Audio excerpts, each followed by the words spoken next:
Hey everyone, it's 112 and welcome back to another live stream. Today, as you can see, I am not home. I have not been home for the whole weekend, and as a result, I haven't really been able to stream video games that much. So instead of doing a game stream today, we are actually going to be doing another episode of Irregular Interviews. So, for those of you who forgot what Irregular Interviews is, it is essentially a podcast style video where I interview various people from around the Mega Man community and the Mega Man fandom about the series and just ask what they think of it, their thoughts on Mega Man in general, maybe specific things, and we'll talk for about an hour about various Mega Man related content. So I hope you all, and of course, you all are invited to join in the discussion as well by just talking in the stream chat. That's a okay, and I hope to have a good time. So, all right, without further ado, I'm almost ready, just getting the last few things set up, and then we will start. I apologize for the stream being very impromptu, but I had trouble on Friday getting Mega Man Zero ZX Legacy Collection set up, just because of technical issues, and eventually I figured out that I couldn't really stream it at all, which was disappointing for sure. But this stuff happens. I should be back to normal next week. I might have a new stream schedule. I'm not quite sure yet. But, anyways, without further ado, I'm going to quickly introduce our guest for today. I guess a bit of a drum roll for who our guest is for today. Our next Irregular Interviews guest is Chivis, or also known as Chivis Vib on Twitter. So, yeah, we'll be interviewing him for the next hour. I hope you all are excited for this. I'm definitely looking forward to a great discussion. And let me try and get him on the line real quick so we can start. So just give me a second. Hey Shivis, how you doing? I'm doing great. How All are you? right. No, I am not talking to myself, Ninja587. Don't worry. I'm not gonna talk for an hour about about Mega Man just to you all. I am actually interviewing someone. It's called Irregular Interviews for a reason. But yeah, Shivis, how you doing today? Hope you're having a decent day, and hope you're looking forward to this. I am. I'm just a bit nervous, to be honest. No, that's completely understandable. Um, Definitely, I understand that it can be a little nerve wracking on stream and whatnot. I'm actually going to switch over my. I'm going to turn off my camera now just to make my computer run a little bit better. But I have a new background, as you can see, for irregular interviews in particular, and we'll have this on for the rest of the stream. But yeah, anyways, no need to be nervous though. It's just a pretty casual chat between you and I might occasionally read the comments on the Twitch stream if anyone has any. But yeah, I'm really looking forward to this. All right, without further ado, let's get started. This is the same, and hello, Mr. Bones. This is the same question I usually ask all the regular interviewees, I guess. But what's the first Mega Man game you played, and what was your journey through the Mega Man franchise? Like, how did you play the games in it? Like the order, I mean. I'm gonna be honest. My first game was either one out of these two: Mega Man 64 or Mega Man Battle Network 1. Ah, Uh, so you. Oh, sorry, keep going. no, you can. It's interesting that you started with the non-platforming games in the franchise. That's very unusual. I notice a lot of people tend to start with like maybe Mega Man 2 or X, and sometimes even 11. But that's interesting that you started with a non-platforming game.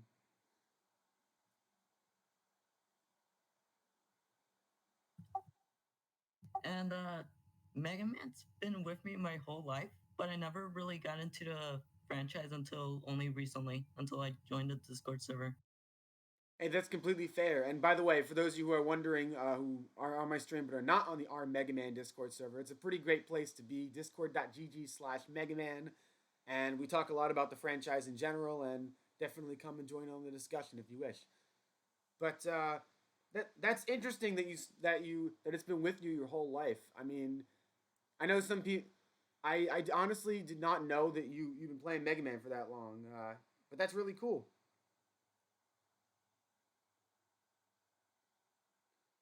And in addition, I'm curious, what was your path through the franchise? Like, how did you How did you play the rest of the games after Battle Network 1 or 64? After 64 Battle Network 1, I didn't really play the franchise. I only like saw it in commercials, TV. Uh, but the next game I played was X1.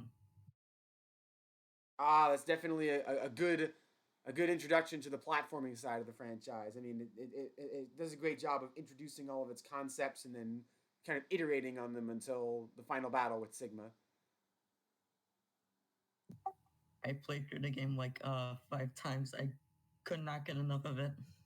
It's so good. Yeah, it's one of those games that's very replayable with the with just how much there is to do. There's so many collectibles to get, but it never feels overwhelming. Not like something like X3 or I guess to an extent X6 or X7 with all the rescuable Reploids. So that it definitely makes for a game that you can kind of memorize and replay pretty easily, which is awesome. Yeah, and I'm gonna be completely honest here. X3 is probably one of my favorites, Oh, even that's if it's interesting. really convoluted. Why do you like X3 so much? I'm not too sure, but I think it's all the upgrades. Oh It's yeah, that. Sorry, it's keep going. really fun to just keep going through the boss order like in different ways. Yeah, there's a lot to X3. There's a ton of collectibles, and as a result, it means that there's a lot of different ways to play each of the stages. You know, I've seen people start with I've seen people recommend starting with pretty much every Maverick in the game, which is very interesting because it means that there's not really one correct order to play the game in, which is great for a Mega Man game because it means that there's a lot of replay value in it. Very. And after I got the X Legacy Collection, I decided to go after the classic ones before getting XLC2. And how did you like the classic games in the series? I'm gonna be completely honest again. I had a really hard time with Mega Man 1. Hey, that's completely fair. One is definitely one of the games that's more unforgiving to. I don't want to say to newcomers since you weren't a newcomer at that point, but it's a game that's very difficult to play for the first time because a lot of the stages are designed with the fact that you have a certain weapon or a certain tool in mind. Like for example, Elecman stage, like the very first screen is kind of set up in a way where if you don't have rolling cutter, it kind of tells you, hey, you probably picked the wrong stage. Yeah, that's kind of one thing I don't really like about Mega Man 1. But then after I beat Mega Man 1, I decided to go after Mega Man 2. And what'd you think of two? That's definitely the perennial. I don't want to say the perennial favorite, but it's the kind of the most well known game in the franchise, I suppose. I mean, it is the best selling game to this day at like 1.4, I think, million units.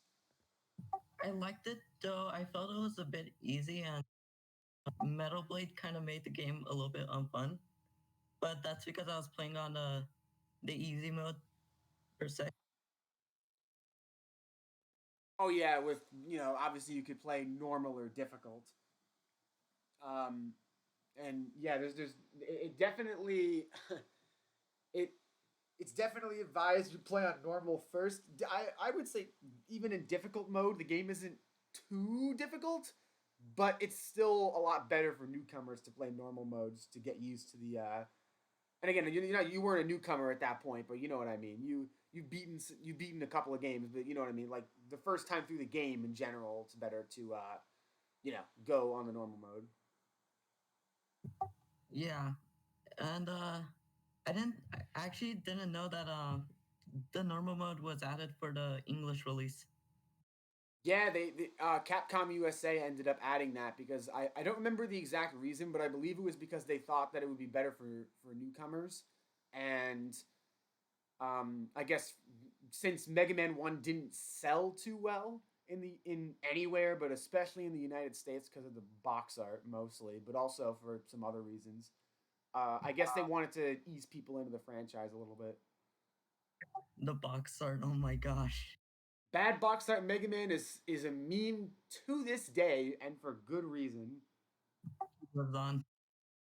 I I still cannot believe they added him as a playable character to Street Fighter Cross Tekken. That was not a good idea. And they've referenced him for years, haven't they? I saw in ZX they had a reference to him too. Yeah, Bad Box Art Mega Man has been kind of around for a while. Um, Actually, as Mr. Bones points out, Man Man in Mega Man Fully Charged is a reference to Bad Box Art Mega Man. There's also, as you said, Chivis, he's in Mega Man ZX. I forget if it's ZX or ZX Advent, but he's in there. I think he's like on the cover of a comic or something. He's all. They also Capcom also made bad box arts for Mega Man 9 and Mega Man 10 to reference the first game's box art. So you're right that it's been a while, or I mean, ever since the first game, they've kind of referenced bad box art Mega Man in a lot of places. But I guess it's because that first game had such a lasting impression with its box art, and it's become so infamous that they kind of are laughing at their own joke, so to speak. I still wonder who drew it because I don't think it's been found out. Um, I could actually look that up real quick. I remember that they had the reason why it was so bad in the first place is because hold on, let me okay, I found the article that I was looking for. But the reason why it was so bad in the first place is because the artist who drew it just didn't have a lot of time to um to draw the box art in general. So they kind of had to make the best with what they had. So upon further research, yeah, they did not I do not know who made the box art, but it does say, according to this article, that yeah, they had little to no time before the game was released. They hadn't even seen any source material or any screenshots of the game, so they just kind of had to make do with what they had. To be fair, at least with Bad Box, uh, Bad Box Mega Man, you can kind of see the resemblance. I guess. I mean, the yellow armor is a little weird, but I guess you can kind of see. He still has a gun. I guess not a buster, but a gun, a real gun. But yeah, I would say you can still kind of see the resemblance. But by the same token, it is certainly good that they started to move away from that uh, with 3 and onward, because 2 still kind of had a weird box art. I feel like two's box art was bad, but like not in the same vein as Mega Man one's. Oh yeah, you're absolutely right. It was definitely not as bad as one's, and it it was a little more recognizable with what the artist was trying to go for. But by the same token, again, I'm glad they started to move away from that with 3 and onwards.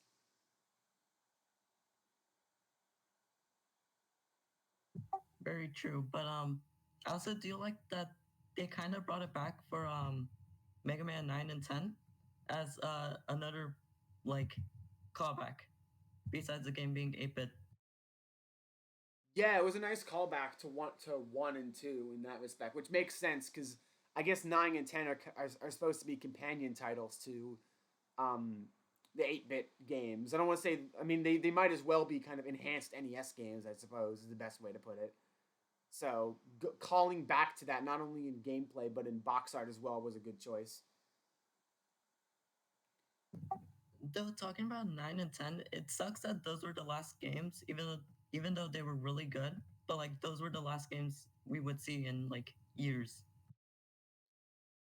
Yeah, that's true. The unfortunate reality is that they Capcom put out way too many Mega Man titles too quickly. Around that time with 9 and 10, they had what was it? They had the classic series going with 9 and 10. They had the Star Force series going with Star Force 3. I think ZX Advent released a little bit before that. To be fair, I forget the exact year ZX Advent was. I'll have to double check that.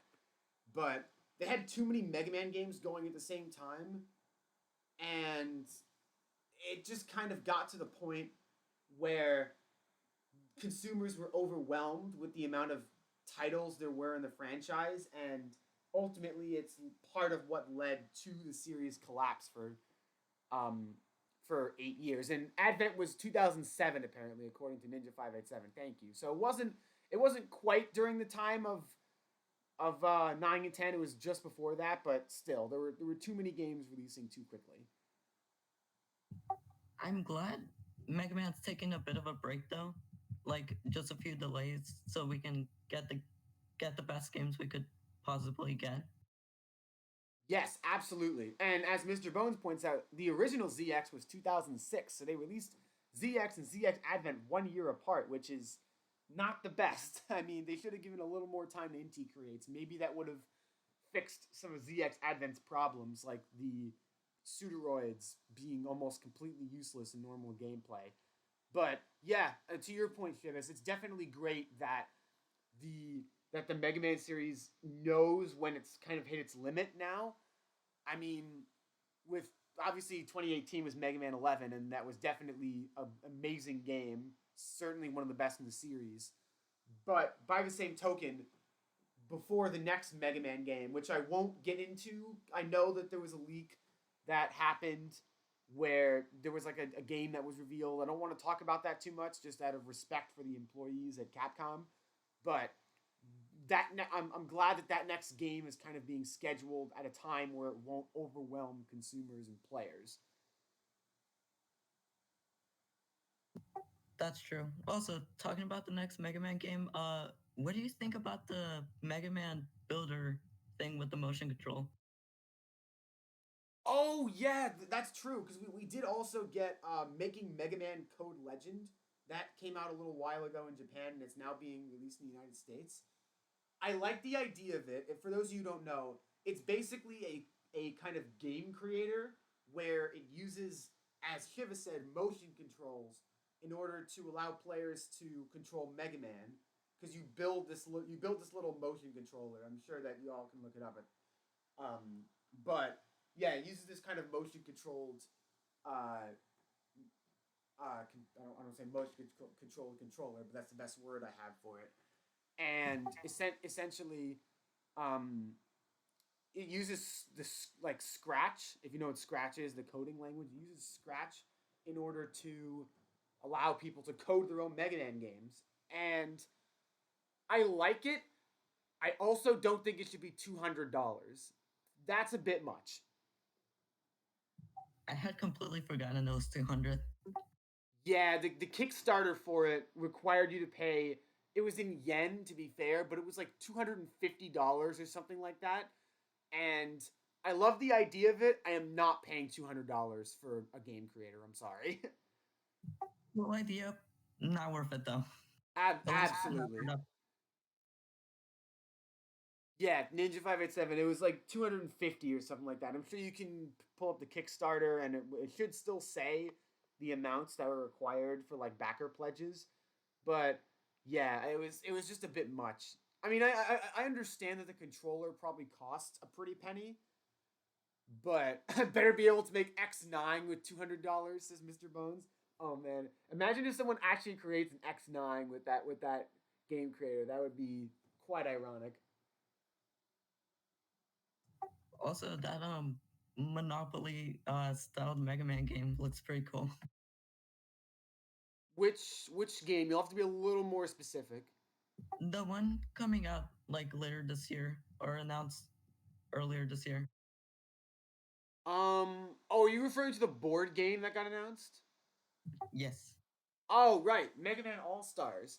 Um, I want to be excited for it. I love the idea of it, which is basically that every single robot master, star droid, and every robot enemy, basically, like every robot boss, is going to be attacking Dr. Light's lab, and you have to play as either, I want to say it was Mega Man, Roll, Proto Man, or Base, and you have to defend the lab from the robots and get to Dr. Wily's lair. I love that they're including every robot master ever. That is awesome. However, those same people also made Mega Man the board game, That game was not good. I'm sorry, but I did not like Mega Man the board game at all. It took forever to play, it was a pain to set up, and it was not very well designed. So they're gonna have to prove to us that they can make a better board game than Mega Man the board game. Because I'm sorry, I didn't like it. Cool concept, but like the execution will probably not be good. Yeah, the execution. Well, I don't even want to say the execution of All Stars is gonna be bad because they did specify that they learned from their mistakes on. There was like a live stream that they had where they talked about the board game for a bit, and they did state that they tried to learn from the mistakes of the past, which is good. They definitely need to do that. I just don't know. They're gonna have to earn the trust that they. I don't want to say they lost my trust, but they're gonna have to earn my support for the game, and I need to see that it's not gonna take. I think it took an hour to just play the game normally with like 2 players or 3 players, which was ridiculous. And if you added more players, it could take several hours, which was just yeah, it wasn't. It had a lot of problems. Rockboard would be disappointed. Oh yeah, Rockboard. Anyone else remember that? Wiley and Light's Rockboard. That's Paradise, the Japanese exclusive game with what's it? The Japanese exclusive game that released on the NES and was kind of like Monopoly or Fortune Street. That was an interesting game. Ninja 587. That's true. Monopoly itself takes a lot longer, but it's not just that it was an hour. It also was not very fun to play. I guess it just each player's turn took a long time, so it took a while for you to be able to play specifically. And in addition, it didn't quite work out. The pieces looked really cool. They were very high quality, but it wasn't. I don't know. It just felt like a bit of a slog. And Mr. Bones, I would love to see expansions with like the Mavericks and Mega Man X, but I think they're trying to stick with classics so that they don't get over ambitious again. Max, for the fifth anniversary of the server, we should play Rockboard. Oh geez, that would be fifth anniversary our Mega Man. What's the game we play? Wily and Light's Rockboard. That's paradise. I mean, it's to be fair, it is almost impossible to play, legally with with because it's never been re-released. Sadly, it was only for the Famicom, but maybe we can find a way. Who knows? Although I prefer to play it legally, obviously, or legitimately. Rockboard Legacy Collection, including All Stars and the Mega Man board game. Oh man, they find a way to make Mega Man All Stars into a digital board game. I'd be down for that, I guess. And yeah, you need an English translation of it too, since that's definitely a game where you need to understand what's going on. Good point, Mr. Bones. I mean, I'm sure someone has ported Mega Man the board game into like Tabletop Simulator or something. I wouldn't be surprised. I know that game has a ton of like workshop stuff. Maybe someone will port Mega Man All Stars to to Tabletop Simulator. Who knows? But yeah, I remember they also revealed that they have new artwork for all of the Mega Man 8 weapons because in the original game in Mega Man 8 they didn't have artwork for the special weapons, so they got new artwork specifically from Capcom for Mega Man All Stars, which is very interesting. And I saw the artwork and it looked really good.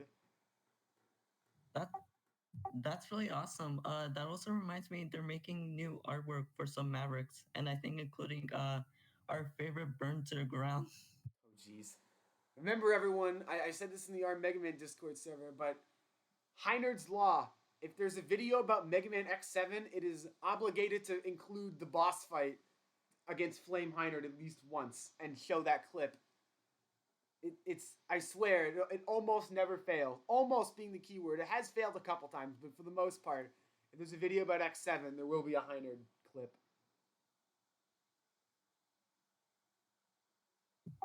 But yeah, the Maverick Hunter Field Guide is looking pretty good so far. Oh yeah, the Mega Man Maverick Hunter Field Guide looks excellent. The people at Udon Entertainment are doing a fantastic job with it. There was a couple screenshots shared online, and it looked excellent. If I remember, they're making some artwork for the alts of the characters.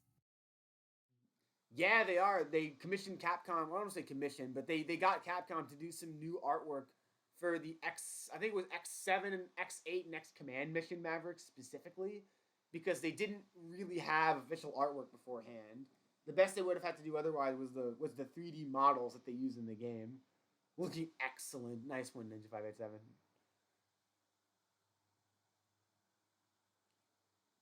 That Capcom. actually reminds me. I hope one day they make a Mega Man X Legacy Collection extra, so they can include some of the games they didn't. Oh, extra! Like, I see what you did there.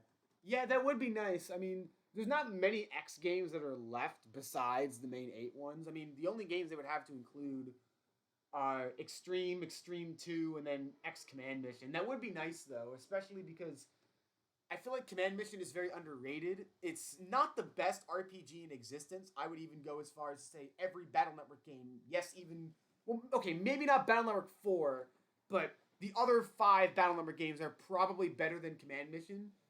But Command Mission is still a good game. It's definitely worth playing. I do have a Wii, so I might be able to get it one day. Especially since I looked on eBay and they're not too much actually. Oh, are they not? I mean, I haven't checked eBay for Command Mission in a while. I'm sure that I can probably check price charters right now, but I'm curious actually. What prices did you find for Command Mission? I think loose, I found them for like 10, $15. Wow, that's pretty cheap actually. Because I just checked. Like, apparently the average loose price is $34 on price charting. So you might have found yourself a good deal. I'll definitely get it one day. Yeah, it's Talking. a Oh, sorry. no, yeah, it's a great game. Like I said, not better than Battle Network, but it's a good game. It's definitely worth playing. Talking about price charting. I looked through a lot of the Mega Man uh games prices, and they seem to be like really high. That's true. A lot of Mega Man games are very expensive to get for people to get their hands on. I also, for those of you in the Twitch chat, I just put a link to Mega Man X Command Missions uh, page on pricecharting.com. If you ever need to like look up the price of retro games, go to pricecharting.com. It's very good. But the reason why Mega Man games are so expensive in general is because a lot of them tend to be released at the end of a console's lifespan, or very maybe even when the next console already exists. Like, for example, Mega Man X3 was released in, I'm forgetting the exact year. I want to say it was 96 or something like that. And by that point, the SNES has already been outclassed by the PS1. So the SNES version, as a result, there weren't that many copies produced of the SNES version because they mostly were focusing on the PS1 version, and as a result, the SNES prices are like $200, $300 now. It's ridiculous. If I remember correctly, Legends 2 was released in 2002, which I don't even want to look at the prices. I'll double check, but it's probably a lot. I'm gonna guess around 200 since Misadventures of Tronbon is like 900 if I remember correctly, or like 500. $140. So, and that's yeah. Good luck. We need a Legends collection. Yes, we do. Or wait, actually, I'm sorry. $140 was the complete in box price. I was wrong. If you want to get it loose, it's like $70. So that's actually a little more reasonable.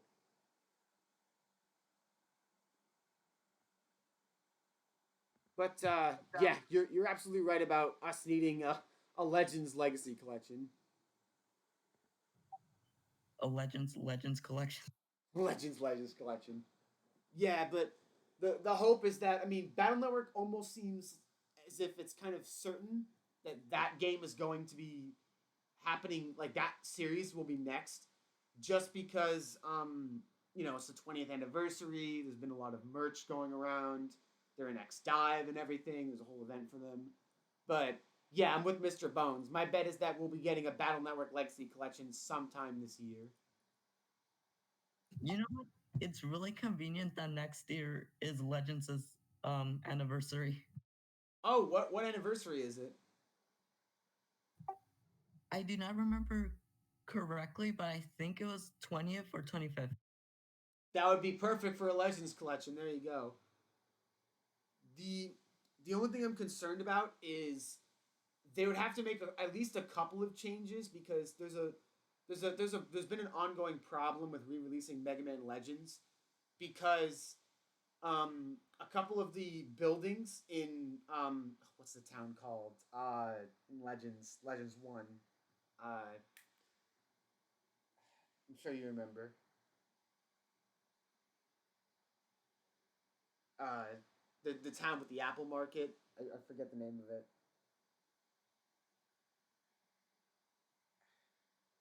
Can't exactly remember, but my point is that the town in Legends 1, the buildings on it, they have a couple of copyrighted names. So the licensing is a bit of a nightmare with Legends, and that's why it hasn't gotten many re-releases. I mean, to this day, there's only really been two re-releases. It was on the PlayStation Portable and on the PlayStation 3. And the PSP re-release was exclusive to Japan, I think, which makes it even worse. But yeah, that's definitely been a little bit of an issue. I'm very surprised it wasn't released on the Wii Virtual Console. I mean, Mega Man 64 probably should have been because, the N64 Virtual Console was on the Wii.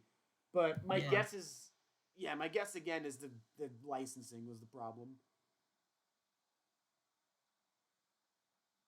there's a whole bunch of information of Legends that I really want to get into, but there's just not that much coverage on it, at least not on the internet. Yeah, Legends tends to be talked about less than the other franchises I found, which is a bit of a shame because it's really good. It definitely has its flaws. It's one of the earliest 2D to 3D conversions. I mean what year did Legends 1 release? Hold on, let me double check this. 1998, if I remember. Okay, 98. So it wasn't as early as like Super Mario 64 or something like that, but um it's definitely one of the earlier games that made the jump to 3D. Yeah, it was 97. Yeah, I just checked. In Japan at least. In Um my opinion, Legends, especially since it has like a really nice style, um, it's like graphics has have really aged nicely, especially since it's really stylized. oh, absolutely. One of the best parts about Legends is just the look of the game. It is aged, as you said, beautifully. It still looks fantastic to this day, which is quite rare for a PS1 game. I mean, if I might get a little bit of heat of this, but if you look at something like Final Fantasy VII, that game hasn't aged quite so well in terms of graphics. But Mega Man Legends' style and its look to it has aged tremendously. It's really great how they managed to get because I've seen sprite sheets for the faces and there's like hundreds of faces just for different angles. Yeah, absolutely. I mean, they put a lot of I can tell they put a lot of care and effort into it. And I remember um, former series producer KJ Nafune actually said that one of his favorite games to work on was Mega Man Legends, and I can see why. Oh yeah, talking about Legends, it has a really distinct um style of PS1 games that I'm seeing is popping up a lot more recently. Like the game I recommended to you yesterday, Tori 3D. Oh yeah, that is true. I have been seeing a couple of indie games that kind of have been taking Legends' style and kind of running with that, which is really good. I think it was a game called Say No More or something like that. I hope that's the game I'm remembering correctly. I'm gonna look this up real quick. But I remember there was a game called Say No More that had a very, yeah, that is the exact game I was thinking about. that had a very similar style to Mega Man Legends. It was the same kind of low poly 3D art style that was, it felt like it was cut from the same cloth. It's a very different type of game than Mega Man Legends in terms of in terms of gameplay style, but the art style is like you could see like, whoa, this looks like it could have been a Mega Man Legends game just from the art style alone. I'm not complaining. These games look great, and that's Absolutely. Although I do think it is important to recognize that I think Legends 1's art style has aged a little bit better than Legends 2. I agree with you there. Legends one's models and like textures and other stuff like that. Um, I feel like they aged a lot better than Legends two. Yeah, it's just that Legends 2 is a little bit less stylized. I don't want to say it's more realistic because it's not, but it goes for that distinct art style a little bit less than the first game, and as a result, it loses some of its charm. It still looks great, and it still has aged better than like half of the PS1 library, but it's not cream of the crop Legends 1, if that makes sense. One of the greatest losses that could have probably saved the PS1 Mini is Legends 2 might have been there. No, Legends 1 might have been there. Oh man, the PS1 classic. What a dumpster fire. Like that, I don't want to get into it too much because you know we're mainly talking about Mega Man, but man, you're absolutely right, Chivis. That because for those of you who don't know, the PS1 classic was data mined, and they found that one Legends 1 and Legends 2 were originally going to be included on there, and they weren't, which is so dumb because the games they did include on that were just, there was no Crash, there was no Crash Bandicoot, there was no Spyro. They had like Tom Clancy's Rainbow Six or something like that, which was very random. Sorry, it was very random. And Legends 1 and 2 could have probably saved like the whole whatever the PS1 classic was trying to be. yeah, it definitely would have. I don't want to say it would have fixed every problem, but it definitely would have fixed some of the problems with that terrible, terrible mini console. And even then, it's not like Capcom wasn't on the PS1 Mini. Resident Evil was one of the games that was included in there. So why not Mega Man Legends? That would have been perfect. To be fair, I think the reason why they did not include Legends 1 and Legends 2 is because they're trying to like the controller. Oh yeah, that's true. The controller did not include the DualShock. Yeah, that was another mistake. They included the original like PS1 controller instead of the DualShock with the sticks, and that I don't even think you can play Legends 2 without the DualShock. At least to my memory, you can't. If I remember correctly as well, a lot of the games which were enhanced by the DualShock played completely terrible because the DualShock wasn't there. Yeah, absolutely. And yeah, Mr. Bones, that's another good point. You could have put Mega Man X4 and X5 on the PS1 Mini, and that would have worked as well. X4 especially is one of the, I would say X4 is my favorite PS1 game. That would have been awesome on the PS1 Mini. Perfect showcase of what of a 2D game on the PS1. Oh man, just that mini console was just not well thought out at all. Yeah, right next to Symphony of the Night. So sad Symphony of the Night wasn't included. Yeah, like I said, that console had a myriad of problems. I would have bought in it like, in a heartbeat if Symphony of the Night, uh, Mega Man Legends 1 and 2 were there because those are great games, I hear. Well, Legends 1 I've already played. Ah, yeah, that's fair. I think you'll like Legends 2 if you when you eventually get around to it. It is a good game. Just whew, there's one dungeon in that game in Legends 2 that is so bad. It drags down the entire game's quality. It's just whew. Water physics don't work.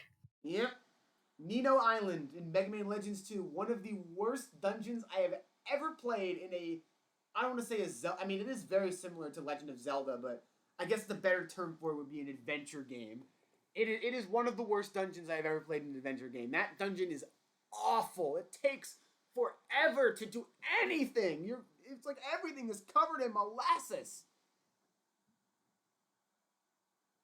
Also, back to the topic of the stylized look of Legends 1 and 1.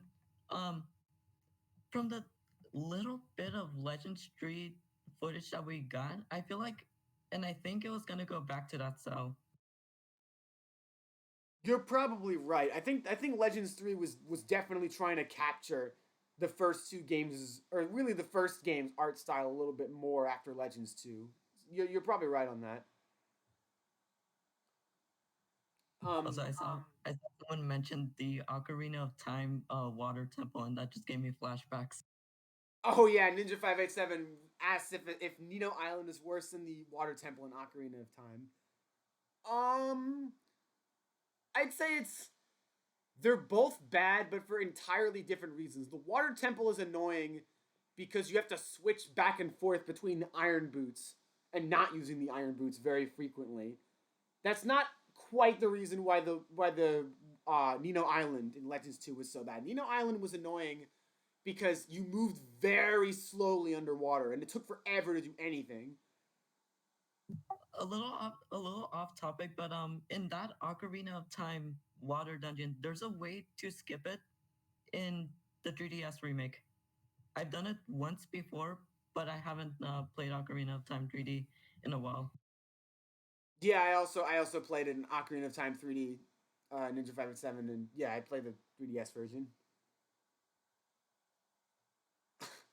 Mr. Bones, as a Zelda fan, you get used to having two pairs of shoes on. Wow, that's quite a burn. Also to answer your question, Mr. Bones, Misadventures of Tronbon is a good game. As you said, though, it's very different from Legends 1 and Legends 2. Because there's several types of gameplay styles. There's kind of like an RPG style of gameplay where you go into first person with like a drone camera and you search around these caves. I found that to be very boring, honestly. But the puzzle levels are really fun. You have to like move crates around. And then there's the more traditional kind of Mega Man Legends style gameplay, which is also pretty good. Have you played Tronbon, Chivis? I have not.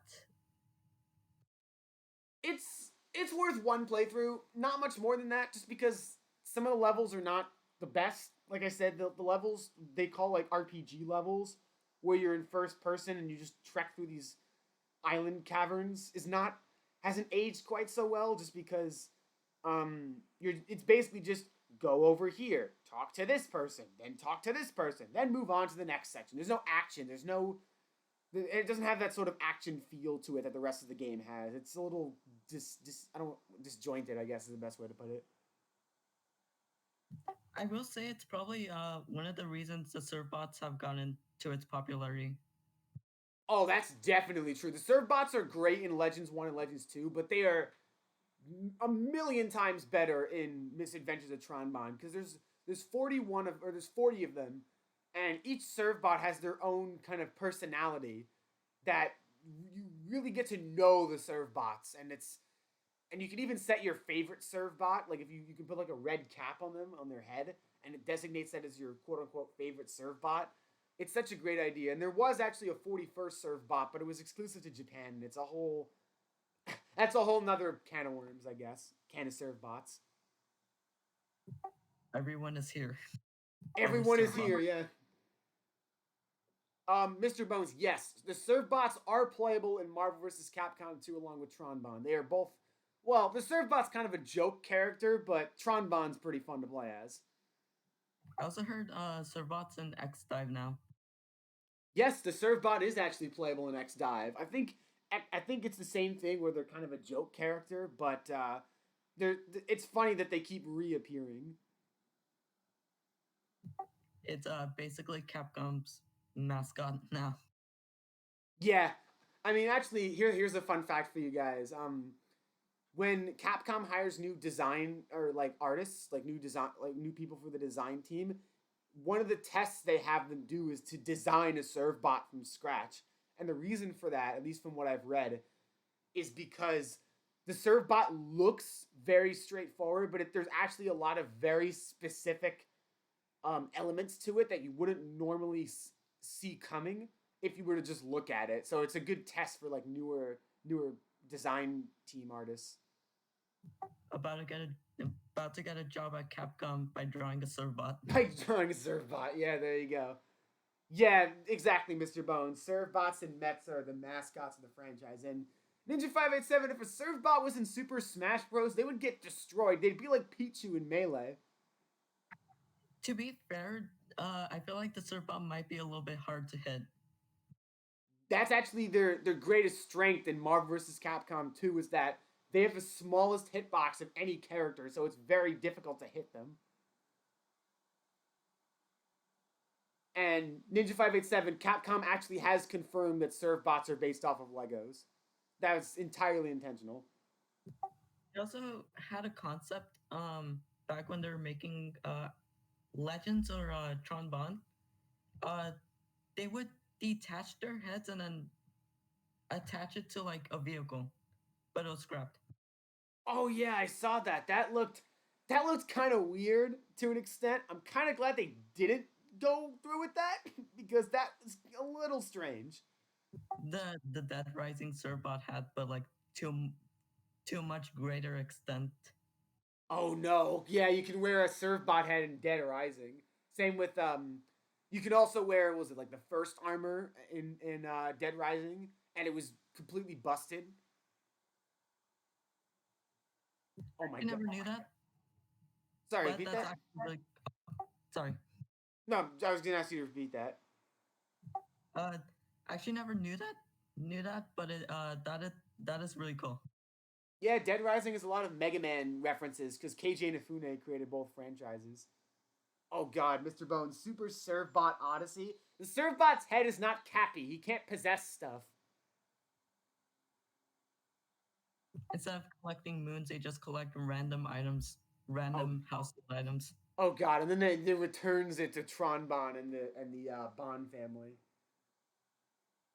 Instead of the Odyssey, it's gonna be the flood. No, not the flutter. Um, Gesellschaft in this case. yeah, I blanked on the name. Speaking of which, Flutter versus Gesellschaft, best. I'm sorry, best song in the entire Legends series. That song is so good. I feel like the only rival to that song is definitely, in my opinion, the Apple Market. I don't know why. There's just something really comforting about the Apple Market theme.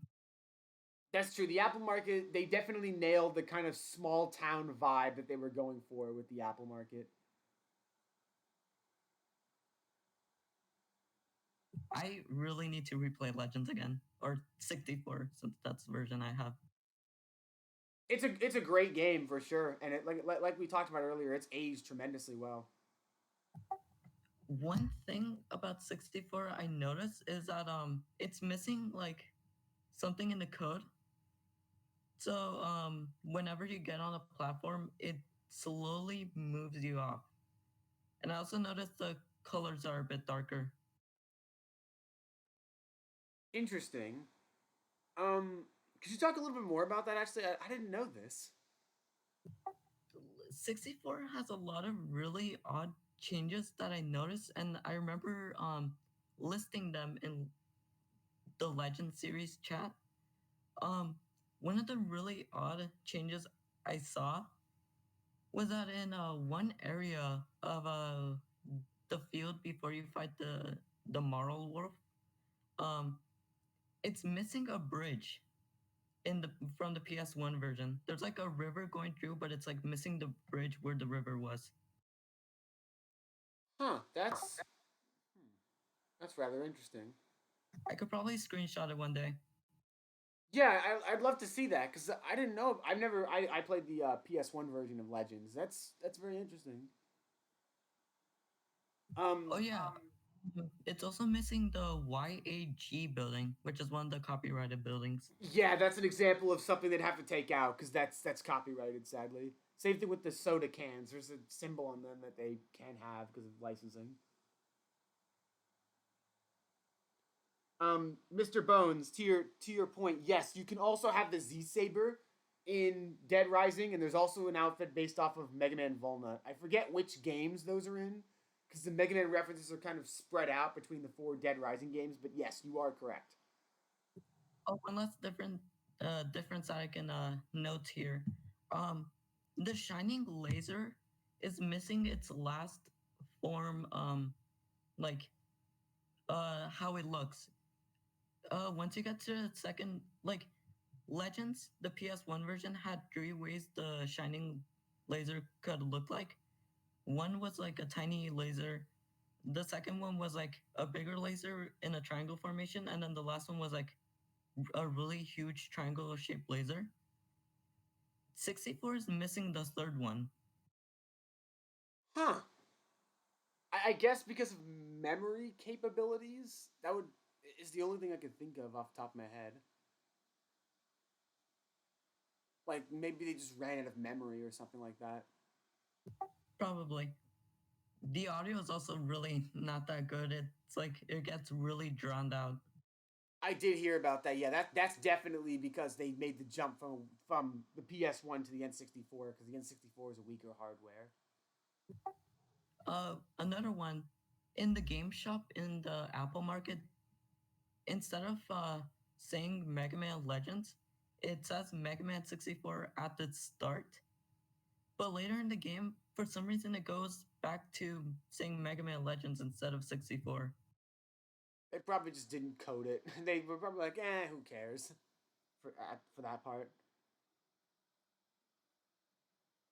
Um, but since we're about 7 minutes away from an hour, which is obviously I've been trying to keep these to about an hour, so I guess I'll ask a couple of more broad questions while we Start to close things out. I'm curious, what are your favorite and least favorite Mega Man games? I think I've said this before, but my least favorite Mega Man game is definitely, absolutely Mega Man 2 on the Game Boy. I never have fun in that one. I completely agree with you. That game is a botched mess. I'm really surprised. It was rather high in the game. I forgot which article it was, but it was really high in that one tier list we saw. Oh yeah, the one with Nintendo Life. Yeah, that was an interesting choice. Although to be fair, no hate to Nintendo Life on that one because that was actually a user generated list. I'm surprised people thought of that game highly because I'm like, really? This game does not play well, in my opinion at least. The slide texture, the slide sprite, it's like really odd. It's like missing an arm. Yeah, that's true. And the music is pitched horribly. It's painful to listen to.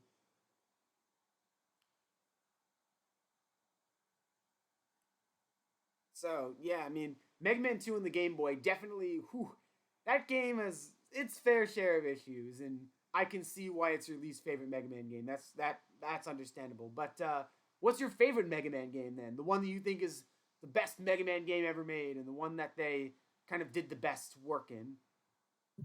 I wouldn't say the best Mega Man game ever made, but my favorite is either I'm torn between 11 or 64 Legends 1. Both of those are great choices. 11 is definitely the culmination, really, of almost every 2D game that came before it. I mean, Kazuhiro Tsuchiya even said that he had the developers play all the previous Mega Man games to prepare for 11 to kind of see what worked and what didn't. And you can see that they learned from a lot of not only their mistakes, but also their triumphs. Like, I still think to this day that the inspiration for Pile Driver, the weapon that makes you shoot forward, was Speed Burner from X2, just because of how similar they feel in terms of form and function. That has to be one of my favorite special weapons, to be honest. Pile driver is so much fun. It's so useful in so many different circumstances. It's a great speed running tool as well.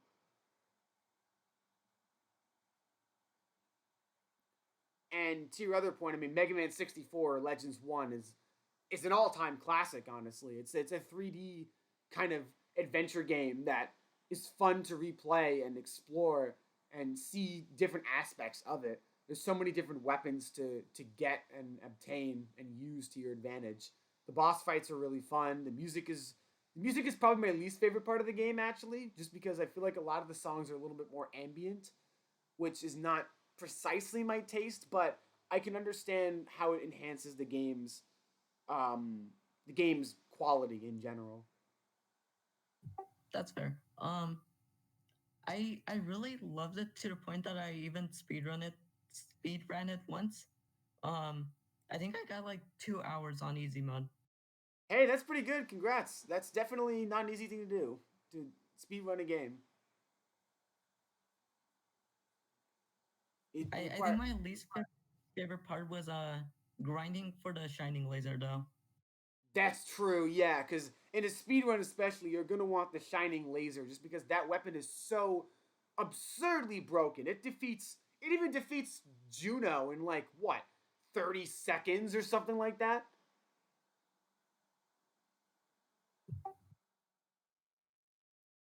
Like, oh sorry, were you gonna say something? Oh no, Yeah, it just the shining laser just shreds every single boss in the game basically with how absurdly powerful it is.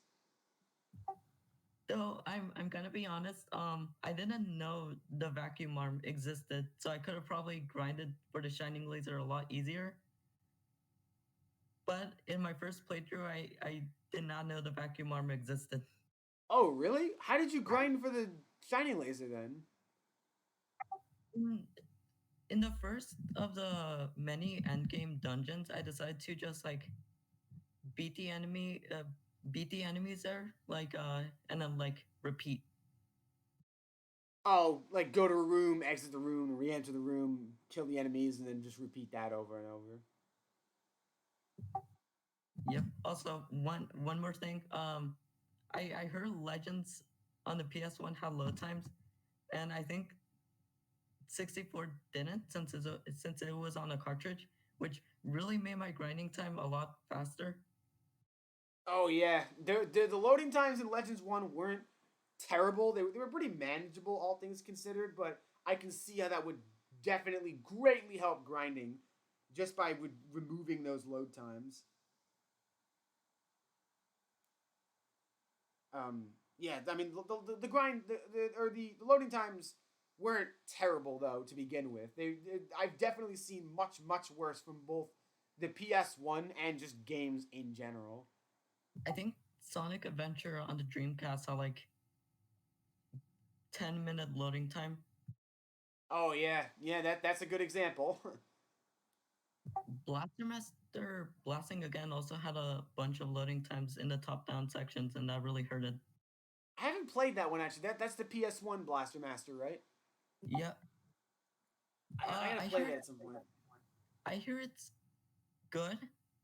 Um, if not just a little bit dated, but like it's a really good transition between 2D and 3D. Interesting. I'll give that a look. Well, we are coming up on the 1 hour mark. So once again, Chivis, I would like to thank you so much for joining me for this episode of Irregular Interviews. Thank you so much for having me here. No problem. And is there anything else you wanted to say before we close things off? If you want to self promote anything, or give a shout out, now's your time. And I'll put that in the description of the video as well when it goes up on YouTube. No, I'm good. I'm just happy to be here and on your streams. And yeah, Absolutely. And for those of you who are watching on Twitch, Chivis is actually one of my moderators and has been doing a fantastic job of moderating my stream. So definitely give him a shout out the next time you see him in my streams. But yeah, all right. With that, we're gonna stop the stream for now. Thank you all so much for joining me for this episode of Regular Interviews. I had a great time, and Chivis, I hope you also had a good time as well. I did. It was really fun. If Indeed, not, I was and just a bit nervous. no, it's okay. This is understandable. And yeah, thank you all so much for watching, and join me back next time when we do another episode of Regular Interviews. This is 112 signing out for now. See you all later. Have a good evening, everyone.